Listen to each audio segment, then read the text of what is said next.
To have Robert Mueller fired back in June, Lana Zak, ABC News White House correspondent, left back at the White House. I guess somebody has to man the store while the rest of them go to Switzerland. Good morning, Lana Zak. Good morning. Great to be with you. Yeah, there's plenty of things happening here in Washington too. So I'm not over in Switzerland where the president is preparing to speak, but there's a lot of things happening, as you mentioned, with this New York Times explosive report that the president had in fact tried to fire Robert Mueller when along the same time that news reports began to circulate that he was looking into a possible obstruction of justice charge against the president.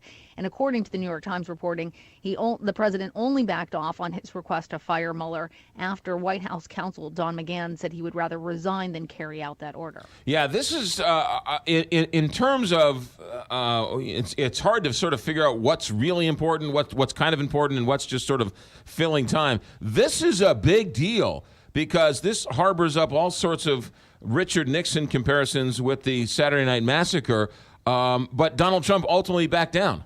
A lot of those comparisons are being made. Fundamentally, he did not. Obviously, Robert Mueller is still in his job and continuing his investigation, and we understand that he may be looking at interviewing the president himself. And just a few days ago, the president said he would be willing to do so and willing to talk to investigators under oath.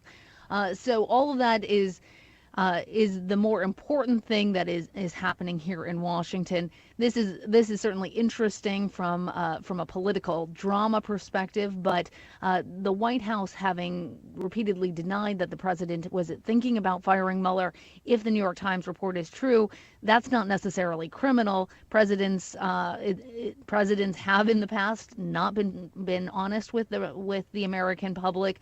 The point where he would get into trouble potentially if all of this is true in the New York Times would be if he maintained that in front of the special counsel's office or under oath when he's talking to them. All right, so let's make sure we understand this, Lana Zak. What has the White House said about this since this New York Times report has come out? Have they denied it? What's their official position? The president himself has called it fake news. But of course, and the administration continues to maintain that the president has not been interested in firing Robert Mueller, essentially denying all of the reports in the New York Times. And again, that is their prerogative to do so without any judgments on whether or not that's the right thing to do. Where it becomes important from actual implications is when the president talks to Robert Mueller. Yeah. Last June is when they said this apparently happened, allegedly. That was shortly after they fired Comey, was it not? Right, and part of what we have also heard in the past was that some of the objections that the president had raised to Robert Mueller's ability to be objective and impartial included his green fees when he had been a member of one of Trump's golf courses, and his work with the law firm that had represented the president's son-in-law, Jared Kushner.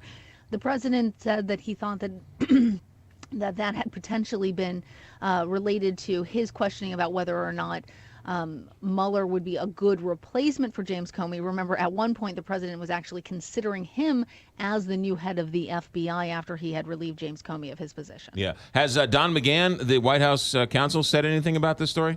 Nope, he has not. We are, of course, asking, and we also know that McGahn has spoken with the special counsel's office. So Mueller's team potentially already knows what happened, regardless of this New York Times report. Yeah. Any reason, Lana Zak, why the story comes out now in January when it supposedly happened in June?